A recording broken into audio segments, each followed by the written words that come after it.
Hello everyone and welcome to the Art of Teaching Art. I'm Mrs. Darby and today I'm going to show you how to explore using pencil. So we'll be looking at how you hold the pencil and what is a good line to use for drawing. So first up, holding the pencil as I normally would and drawing a curved line in that section there, just the normal line you would draw.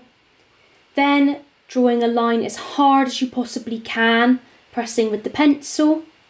And then a line pressing as lightly as you possibly can.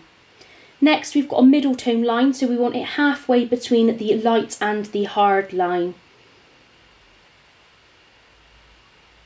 Next, we're on to holding the pencil in different positions. So first of all, that's holding it in the middle and drawing a line.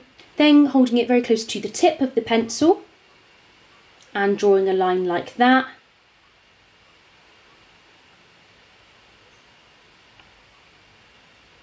Holding the pencil right at the end, so you've got a very loose grip.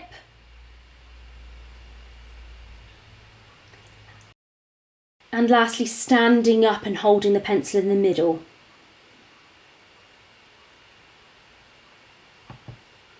So we've explored a few different types of line, starting with the line with the normal pressure that you would put on the pencil and then exploring harder lines and lighter lines. Now each of these are useful for different types of drawing.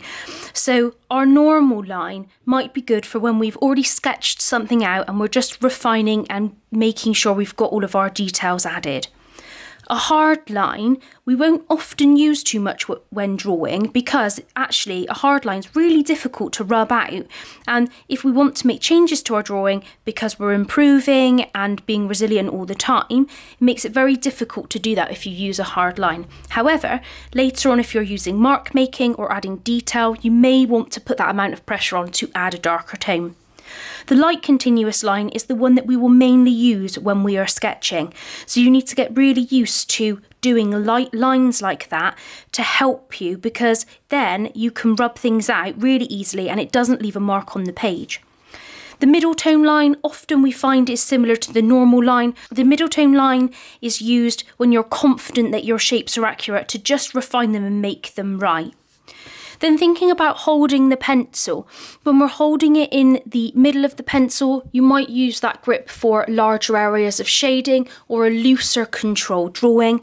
Holding right at the bottom here, you might be doing that to add more detail to your work for really hard and dark shading, or when you're working on something really close up.